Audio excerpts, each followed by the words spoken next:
Olá, pessoal! Tudo bem com vocês? E se não estiver bem, vai ficar bem em nome do Senhor Jesus. Sejam bem-vindos. Eu me chamo Camila, sou cristã há 14 anos e desde a minha conversão eu evangelizo. Hoje eu venho até vocês para trazer o conhecimento da palavra de Deus através de 14 lições. Então hoje é a primeira lição, então nós temos aí pela frente mais 13 vídeos. E tudo isso, essas lições, é para que vocês entendam e compreendam o plano de salvação. Eu tenho certeza que ao longo dessas 14 aulas você terá muitas experiências com Deus. Então vamos começar? Muitos acham a Bíblia um livro difícil de entender, não é verdade? Só que, na verdade, não é difícil, pessoal. Você pode resumir a Bíblia em 4 partes. A primeira é o Velho Testamento. É a história do povo de onde Jesus descendeu. A segunda são os Evangelhos, Mateus, Marcos, Lucas e João, que conta a história do nascimento até a morte de Jesus. A terceira parte são os livros de Atos dos Apóstolos até o livro de Judas, que conta a história da Igreja de Jesus. E a quarta e última parte é o livro de Apocalipse, que se trata da volta de Jesus. Pessoal, todo filme ou romance tem sempre o personagem principal, não é mesmo?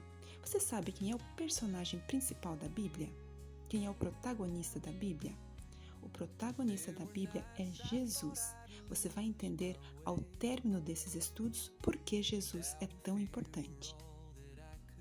Então vamos para a primeira pergunta. Eu tenho 5 perguntinhas que eu vou fazer para vocês e eu vou responder também essas perguntas, tá? Para vocês terem conhecimento da palavra de Deus. Então a primeira pergunta é aquela perguntinha clássica que volta e meia as pessoas querem saber. Quem escreveu a Bíblia? Você algum dia já teve a curiosidade de saber por quem a Bíblia foi escrita? A Bíblia, pessoal, inteira foi dada por inspiração divina. Nenhum outro livro ensina, repreende, corrige e instrui a ponto de transformar o caráter humano. Olha o que diz lá em 2 Timóteo, do 16 ao 17. Toda a escritura é divinamente inspirada e proveitosa para ensinar, para repreender, para corrigir, para instruir em justiça, para que o homem de Deus seja perfeito e perfeitamente instruído para toda a boa obra. Deus falou diretamente com algumas pessoas que escutaram e escreveram o que ouviram. Olha só o que diz lá em Jeremias 30, do 1 ao 2. A palavra que do Senhor veio a Jeremias dizendo: Assim falou o Senhor Deus de Israel, dizendo: Escreve num livro todas as palavras que te tenho falado. A Bíblia, pessoal, não é uma invenção humana. O Espírito Santo, no íntimo de homens, de Deus, foi quem concedeu mensagens verdadeiras da parte de Deus.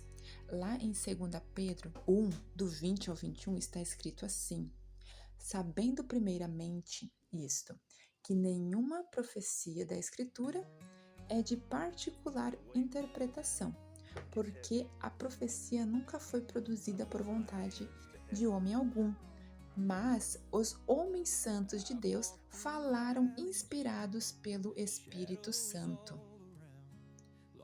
Outras partes da Bíblia, igualmente inspiradas por Deus, foram escritas por pessoas que testemunharam com os próprios olhos as coisas que aconteceram e documentaram aquilo que viram. Olha só em João 21, no versículo 24. Este é o discípulo que testifica destas coisas e as escreveu, e sabemos que o seu testemunho é verdadeiro. Ou seja, João está falando dele mesmo. Olha só o que diz aqui em 1 João 1,3. O que vimos e ouvimos, isso vos anunciamos, para que também tenhais comunhão conosco. E a nossa comunhão é com o Pai e com seu Filho Jesus Cristo. Então, pessoal, a Bíblia ela foi escrita por homens inspirados por Deus. Essa é a conclusão. Vamos para a pergunta 2? Será que a Bíblia pode ser mudada? O que vocês acham, pessoal?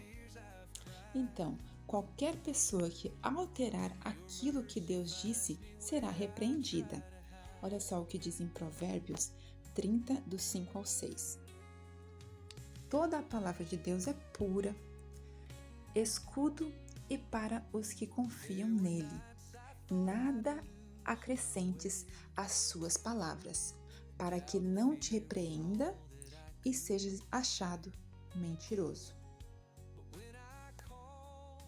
Além de perder o privilégio de viver com Deus para todo sempre, quem altera a Bíblia será castigado. Em Apocalipse 22, do 18 ao 19, diz assim: Porque eu testifico a todo aquele que ouvir as palavras da profecia deste livro, que se alguém acrescentar a estas coisas, Deus fará vir sobre ele as pragas que estão escritas neste livro. E se alguém tirar quaisquer das palavras do livro desta profecia, Deus tirará a sua parte do livro da vida e da cidade santa e das coisas que estão escritas neste livro. A pessoa que distorce o que está escrito na Bíblia será amaldiçoada. Lá em Gálatas 1, do 6 ao 8, está escrito assim: Maravilho-me de que tão depressa passasseis daquele que vos chamou a graça de Cristo para outro evangelho, o qual não é outro, mas há alguns que vos inquietam e querem transtornar o evangelho de Cristo. Mas, ainda que nós mesmos ou um anjo do céu vos anuncie outro evangelho, além do que já tenho anunciado, seja anátema. Então, concluindo, pessoal, a Bíblia não pode ser mudada. Vamos agora para a pergunta de número 3. Você tem ideia de quanto tempo vai durar a palavra de Deus? Pessoal, Jesus disse que a palavra de Deus não passará. Ela é eterna e permanecerá para sempre. Olha só o que diz lá em Mateus 24:35. O céu e a terra passarão, mas as minhas palavras não hão de passar. E em 1 Pedro, do 1 ao 25, está escrito assim: Mas a palavra do Senhor permanecerá para sempre, e esta é a palavra que entre vós foi evangelizada. Pessoal, a Bíblia é atemporal. Ela tem o poder de ser sempre atual, não importando quanto tempo tenha se passado desde a sua escrita original. Então, concluímos, a Bíblia é eterna. A pergunta de número 4 diz assim: quem irá nos julgar no final dos tempos? Pessoal, a Bíblia pode ser comparada com o livro da lei do Código Penal. Jesus Cristo disse que Deus utilizará a Bíblia para condenar aquelas pessoas que não acreditam nele, que não acreditarem nele.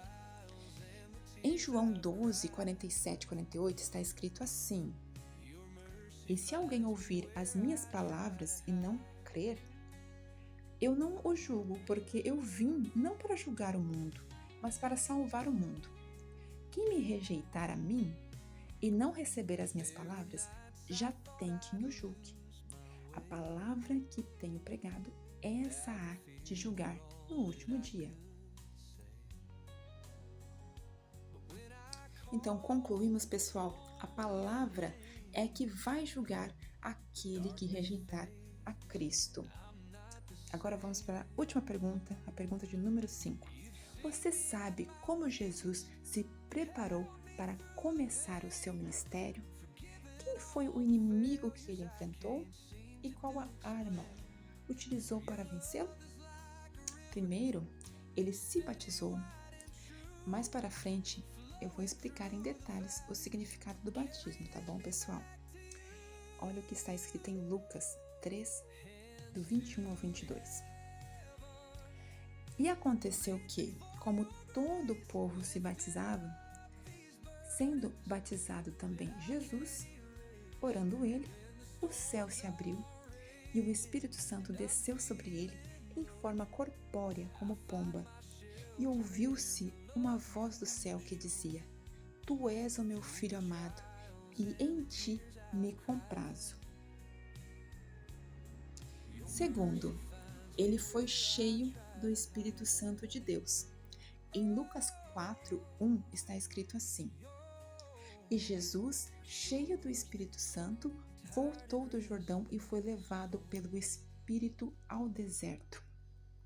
Terceiro, ele estudou a palavra de Deus e a utilizou como arma para vencer as tentações, destruindo todo argumento do inimigo.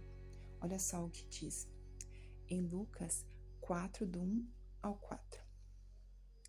E Jesus, cheio do Espírito Santo, voltou do Jordão e foi levado pelo Espírito ao deserto. E 40 dias foi tentado pelo diabo. E naqueles dias não comeu coisa alguma. E terminados eles, finalmente teve fome. E disse-lhe o diabo: Se tu és o filho de Deus, dize a esta pedra que se transforme em pão. E Jesus lhe respondeu dizendo: Está escrito que nem só de pão viverá o homem, mas de toda a palavra de Deus. Lá em Deuteronômio 8:13 está escrito assim: E te humilhou, e te deixou ter fome, e te sustentou com o maná que tu não conheceste, nem teus pais o conheceram, para te dar a entender que o homem não viverá só de pão, mas de tudo o que sai da boca do Senhor viverá o homem. Lá em Lucas 4, dos 5 ao 8, está escrito assim: E o diabo, levando-o a um alto monte, mostrou-lhe, num momento de tempo, todos os reinos do mundo. E disse-lhe o diabo: Dar-te-ei a ti todo este poder e a sua glória, porque a mim me foi entregue, e dou-o a quem quero. Portanto, se tu me adorares, tudo será teu. E Jesus respondendo disse-lhe: Vai-te para trás de mim, Satanás, porque está escrito: Adorarás o Senhor teu Deus, e só a Ele servirás. Lá em Deuteronômio 6:13 está escrito assim: O Senhor teu Deus temerás, e a Ele servirás, e pelo seu nome jurarás. Lá em Lucas 4, do 9 ao 12, está escrito assim: Levou-o também a Jerusalém, e pô-lo sobre o pináculo do templo, e disse-lhe: Se tu és o Filho de Deus, lança-te daqui abaixo, porque está escrito: Mandará aos seus anjos acerca de ti, que te guardem e que te sustenham nas mãos, para que nunca tropeces com o teu pé em alguma pedra. E Jesus respondendo disse-lhe: Dito está, não tentarás ao Senhor teu Deus. Em Deuteronômio 6:16 está escrito assim: Não tentarás o Senhor vosso Deus, como o tentastes em Massá.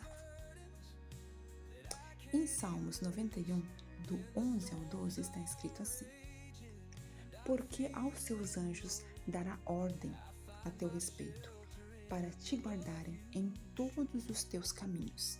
Eles te sustentarão nas suas mãos, para que não tropeces com o teu pé em alguma pedra. Então, pessoal, concluímos com essas passagens que Jesus, ele batizando-se, sendo cheio do Espírito Santo e sendo conhecedor da palavra de Deus. O inimigo que Jesus enfrentou foi Satanás, e a arma que usou foi a palavra de Deus. Então, pessoal, chegamos ao final do nosso estudo. Concluímos então que a Bíblia é um livro espiritual, escrito por homens inspirados por Deus. Ela irá nos julgar no último dia. Ela é arma espiritual capaz de derrubar os argumentos do diabo. Nós não podemos modificar a Bíblia, ela não pode ser modificada. e ela é sempre atual.